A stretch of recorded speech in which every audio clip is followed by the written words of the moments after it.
Jamais 203 après Dominic Thiem à Indian Wells, Fabio Fognini à Monte Carlo. Nous aurons un nouveau lauréat en Masters 1000. Il s'agira de Daniil Medvedev ou de David Goffin. Preview de la finale du Masters 1000 de Cincinnati. C'est parti, let's go. On commence tout de suite avec le 8e joueur mondial, Daniil Medvedev, qui pour se hisser en finale a éliminé Kyle Moon, Benoît Paire, Jan-Lennart Struff, Andrei Rublev et Novak Djokovic. Il a passé en tout 6h26 sur les cours et a concédé un seul set, c'était contre Novak Djokovic en demi-finale. Daniil Medvedev, c'est tout simplement l'homme en forme du moment. En 19 jours, il a atteint 3 finales, une à Washington, une à Montréal et maintenant une à Cincinnati. Ça sera son 16e match contre David Goffin. Actuellement, il est sur un ratio de 13 victoires pour 2 défaites. Et malheureusement, j'ai bien peur que le Russe atteigne son pic de forme beaucoup trop tôt, notamment beaucoup trop tôt avant l'US Open, et qu'il soit un petit peu cramé pour le dernier grand chelem de l'année. Enfin, c'est pas le sujet du jour, on aura le temps d'y revenir. Le Russe a tout simplement été monstrueux contre Novak Djokovic en demi-finale. Pourtant, il a été malmené dans le premier set. Je rappelle que le Serbe mène 6-3 et à 3-3 dans le second set, il mène 0-30 sur le service adverse. Djokovic, qui était beaucoup plus créatif que d'habitude contre Daniil Medvedev, étant donné qu'il y a beaucoup plus varié entre les cours croisés, notamment sur la diagonale revers, et également en cassant un petit peu cette diagonale, en jouant longue ligne. Donc c'est vrai qu'il a vraiment plus changé de direction que d'habitude, où c'est vrai qu'à l'accoutumée, on avait plus tendance à le voir s'installer dans la diagonale revers contre le Russe et le faire craquer physiquement dans cette diagonale. Là, il s'est montré beaucoup plus inventif dans sa stratégie, dans sa tactique adoptée. Et ça a été payant pendant un set et demi. Et c'est vrai qu'on sentait le Russe totalement à l'agonie dans cette rencontre. Notamment, il s'est fait masser pas mal de fois le biceps droit. Et à partir de 3-3 dans le second set, il va y avoir un tournant. Et c'est vrai que Daniil Medvedev va totalement changer de tactique.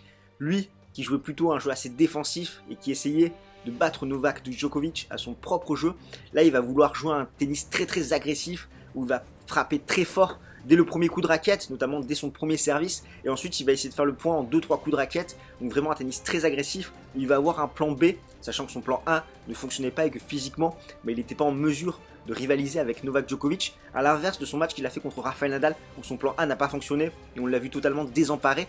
Là il a vraiment tenté un plan B qui a été très payant, avec ce tennis très agressif, comme en témoignent ses statistiques, sachant qu'en moyenne, la durée des échanges était de 7 frappes dans le premier set, de 6 dans le second set et seulement de 5 dans le troisième set. Donc vraiment, il a cherché à raccourcir les échanges pour faire de plus en plus mal à Djokovic en étant très agressif. Et Daniil Medvedev a essayé d'axer le jeu plus sur le revers adverse. Dans le premier set, seulement 38% des frappes du Russe étaient axées sur le revers de Novak Djokovic. Dans le deuxième et le troisième set, il tournait à 62% en moyenne. Enfin, la dernière information qui témoigne du changement tactique chez le Russe, c'est la vitesse de sa première et seconde balle qui a augmenté entre le premier et le troisième set. Dans le premier set, il tournait à 190 km/h sur sa première balle.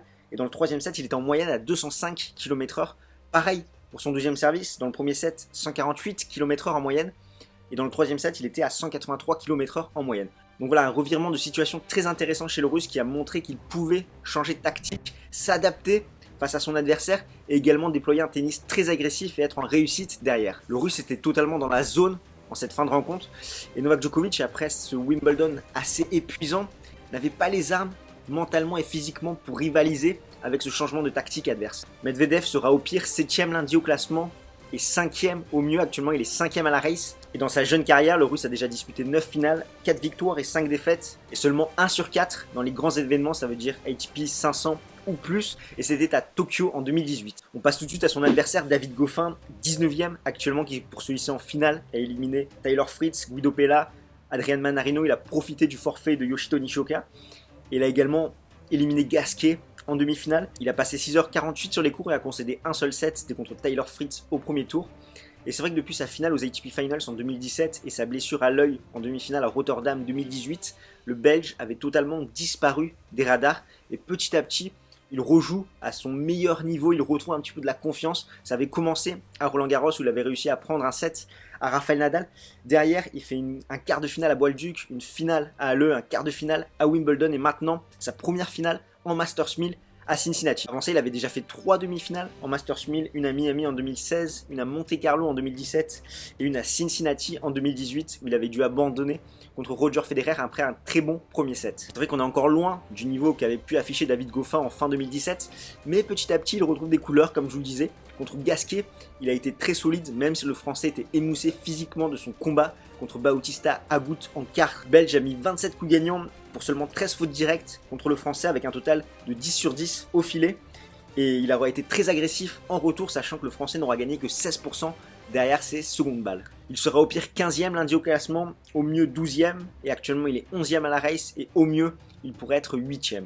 En carrière, il compte actuellement 12 finales, 4 victoires, 8 défaites, et là aussi, ce qui est assez amusant, c'est que son titre le plus important, c'est un ATP 500, également à Tokyo, c'était en 2017.